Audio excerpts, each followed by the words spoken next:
Tudo da Canção Nova em um só lugar. Canção Nova Play. Olá, que a paz esteja no seu coração. Sou eu, Padre Roger Araújo, com você no nosso programa A Bíblia no Meu Dia a Dia. É a palavra de Deus iluminando a nossa vida, direcionando todo o nosso caminhar. Nós nos colocamos na presença do Senhor, nosso Deus, implorando sua bênção, sua graça, sua luz, sua proteção, para andarmos sempre em seus caminhos, andarmos nos caminhos do Senhor, nosso Deus, iluminado pela sua palavra, que faz nova todas as coisas. Senhor, nosso Deus, eis-nos aqui, nós somos teus servos, nós queremos fazer tua vontade, nós queremos seguir tua palavra, viver tua palavra, guardar tua palavra, nós queremos ser iluminados pela tua palavra.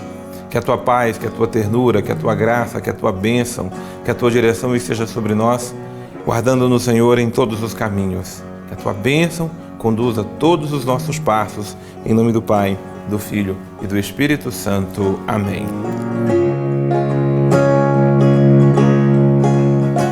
Que bênção é a palavra do Senhor, nosso Deus. Por isso nós estamos meditando o livro do profeta Samuel. Profeta Samuel, capítulo 1. Não esqueça de anotar aí na sua agenda, no seu caderno, o livro que nós estamos estudando, que no caso aqui, profeta Samuel, 1 Samuel, e hoje vamos especificamente o capítulo número 4. Lembrando que nós acompanhamos no estudo anterior a vocação do profeta Samuel. Hoje vamos entrar numa parte muito importante da história do povo de Deus, nesse contexto do profeta Samuel, do profeta Eli, que é a captura da Arca da Aliança pelos filisteus. Você sabe que a Arca da Aliança, ela é o símbolo que guarda as tábuas dos mandamentos divinos, é o símbolo da presença de Deus no meio do povo de Israel. Então, ela é cercada de um sentido sagrado muito profundo, né? A Arca da Aliança é a Arca da presença de Deus no seu povo. Por aquele tempo, os filisteus reuniram-se para fazer guerra a Israel. E Israel saiu ao encontro dos filisteus, acampado perto de Ebenezer, enquanto os filisteus avançaram até Afec e se puseram em linha de combate diante de Israel. Travada a batalha, Israel foi derrotado pelos filisteus. Morreram naquele combate em campo aberto cerca de 4.000 homens. O povo voltou ao acampamento e os anciãos de Israel disseram: por que fez o Senhor que hoje fôssemos vencidos pelos filisteus? Vamos a Silo buscar a Arca da Aliança do Senhor, para que ele esteja no meio de nós e nos salve das mãos dos nossos inimigos. Então o povo mandou trazer de Silo a Arca da Aliança do Senhor dos Exércitos, aquele que está sentado sobre os querubins. Os dois filhos de Eli, Hofni e Finéias, acompanhavam a Arca da Aliança do Senhor. Quando a Arca da Aliança do Senhor chegou ao acampamento, todo Israel rompeu em grande clamor até a terra retumbar. Ao ouvir o clamor, os filisteus disseram: que gritaria é essa tão grande no acampamento dos hebreus? Quando souberam que a Arca do Senhor tinha chegado ao acampamento, os filisteus tiveram medo e disseram: Deus chegou ao acampamento. E lamentavam-se: ai de nós, essa alegria toda não houve ontem nem anteontem. Ai de nós, quem nos salvará da mão desses deuses tão poderosos? Foram eles que afligiram o Egito com toda espécie de pragas no deserto. Coragem, portai-vos como homens filisteus, para que não vos torneis escravos dos hebreus, como eles o foram de vós. Sede homens combatentes. Então os filisteus lançaram-se à luta. Israel foi derrotado e cada um fugiu para a sua tenda. O massacre foi grande do lado de Israel. Tombaram 30.000 homens. A arca de Deus foi capturada e morreram os dois filhos de Eli, Hofni e Finéias. No mesmo dia, chegou a Silo um benjaminita que vinha correndo da linha de batalha. Tinha as vestes rasgadas e a cabeça coberta de pó. Quando chegou, Eli estava sentado numa cadeira junto à porta, olhando para a estrada, tomado de receio pela arca de Deus. O benjaminita entrou e deu a notícia à cidade, a qual se levantou em grande clamor. Eli ouviu os gritos e disse: que significa esse tumulto? O homem apressou-se em dar a notícia a Eli. Ele tinha 98 anos e seus olhos estavam cegos, ele já não enxergava. O homem disse a Eli: eu sou um que venho do combate. Eu escapei hoje da batalha. Eli perguntou-lhe: o que aconteceu, meu filho? O que trazia de notícia? Respondeu: Israel fugiu diante dos filisteus e foi grande a derrota do povo.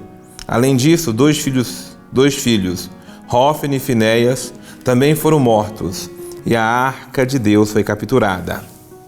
Quando ele se referiu à arca de Deus, Eli caiu da cadeira para trás, junto à porta, quebrou o pescoço e morreu, pois era um homem velho e pesado.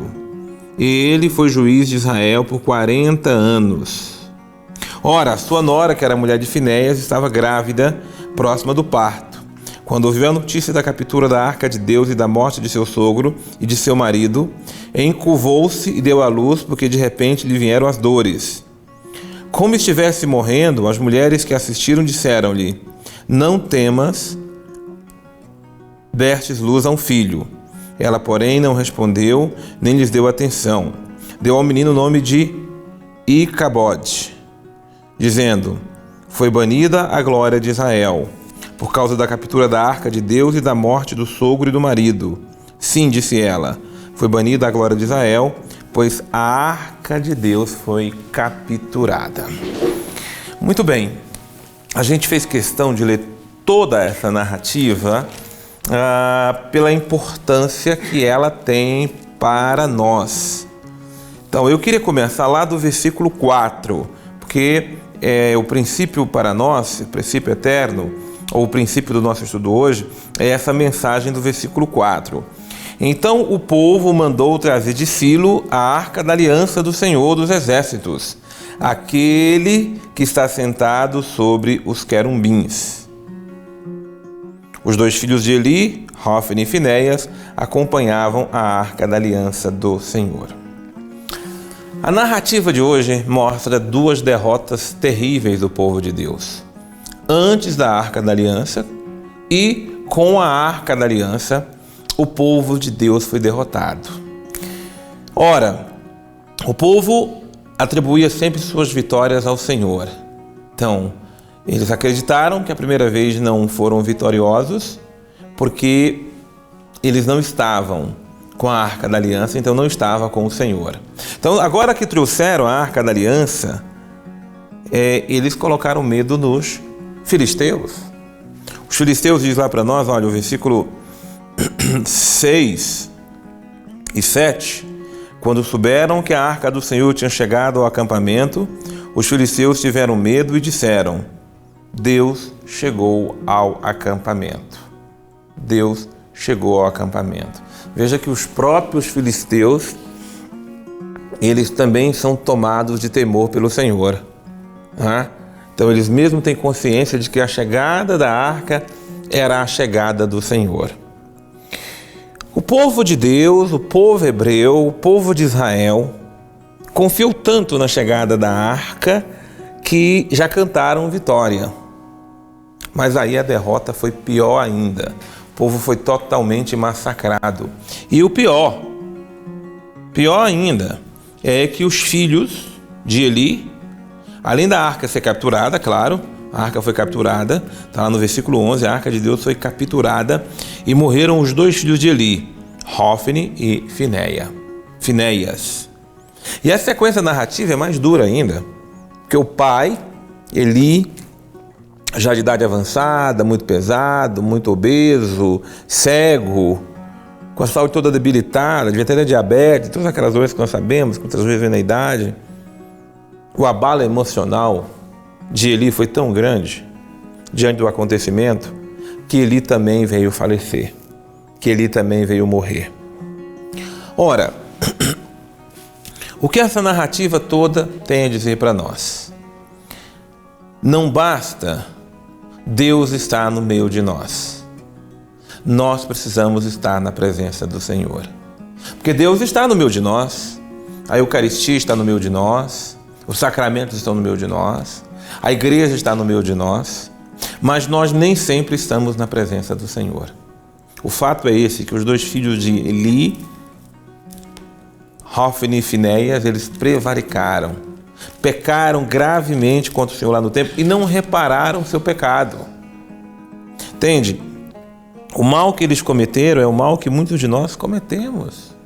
Pecamos e não reparamos nosso erro, bastamos achar que Deus está no nosso meio e está tudo resolvido. Ora, Deus está no nosso meio, mas nós nem sempre estamos na presença do Senhor, nosso Deus. E esse aqui foi o pecado grave. E por isso o povo não só perdeu a batalha, como o povo perdeu aquilo que lhe era mais sagrado, que foi a Arca da Aliança. E por que perderam? Porque não cuidaram. Não cuidaram de viver na graça, na presença do Senhor nosso Deus. Deus não quer que nós estejamos na sua presença quando a gente vai lá na igreja rezar, quando a gente se coloca diante do sacrário, ali de joelhos ou assim por diante. São momentos. Mas quem está na presença do Senhor, vive na presença dele em todo e qualquer momento. Volto a definir, não basta Deus estar entre nós. Nós precisamos estar diante de Deus em tudo aquilo que fazemos e realizamos. Muito bem, nós vamos agora chamar o Padre Antônio Xavier, que tem nos enriquecido muito nesse estudo da Palavra do Senhor. Neste capítulo que hoje nós estamos estudando, ele é pouco dramático. Vejam só que a mágica não funciona com Deus, os efeitos mágicos não funcionam com Deus. O povo de Israel confiava na arca porque ela era a presença do Senhor, mas esqueceram que a arca não era um amuleto. E por causa disso, atribuíram essa ideia de um amuleto, um objeto sagrado que lhes garante a vitória, como se fosse uma espécie de força escondida. E na guerra contra os filisteus, imaginam que a presença da arca lhes dará a vitória. Só que não tinha como garantir a vitória, porque há muito tempo o culto já estava profanado. Os filhos de Eli, desde ali do primeiro capítulo, já estavam fazendo besteira.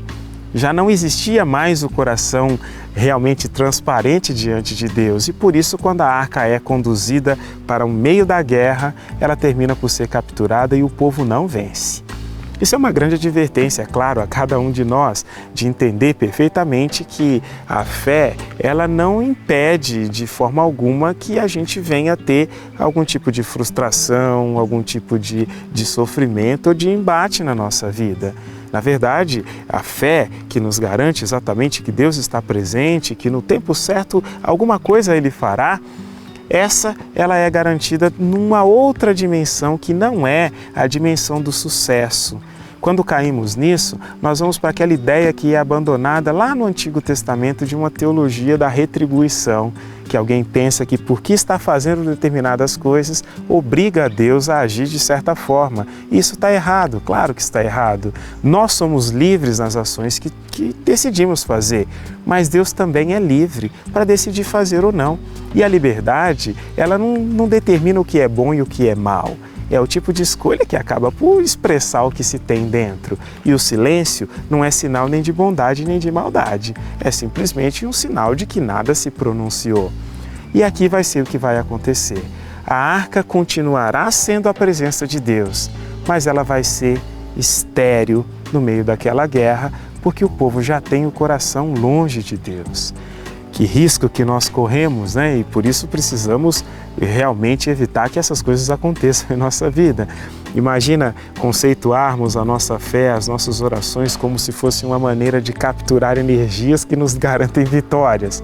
Estaríamos na mesma situação que o povo de Israel diante daquela guerra, sem entender que a oração, ela de verdade nos põe em relação com Deus, cultiva o nosso relacionamento, mas tendo em vista exatamente moldar o nosso coração à vontade de Deus e não obrigá-lo a agir segundo a nossa. Senhor nosso Deus, Tu estás no meio de nós. Tu caminha conosco, Senhor, A Tua presença amorosa nos guarda em todos os nossos caminhos, em tudo aquilo que nós fazemos. Mas perdoe-nos, Senhor. Perdoe-nos porque nem sempre nós estamos diante da Tua presença. Perdoe-nos, Senhor, porque mesmo estando na Sua casa, mesmo estando diante do Teu amor, da Tua bondade, nossa cabeça, o nosso coração, tantas vezes se desvia, se afasta da Tua presença amorosa. O que agora nós te imploramos, Senhor, não é somente que o Senhor esteja conosco, mas que o nosso coração esteja em Ti. Que nós estejamos inteiros, Senhor, diante da Tua presença amorosa que faz nova todas as coisas. Senhor nosso Deus, eis aqui Teu servo. Ensina-me a fazer, hoje e sempre, a Tua vontade. Em nome do Pai, do Filho e do Espírito Santo. Amém. Vamos aprender a andar na presença do Senhor nosso Deus. Ele está no meio de nós, mas nós queremos estar sempre na presença dEle. Deus abençoe você. Eu te espero no nosso próximo programa, A Bíblia no Meu Dia a Dia.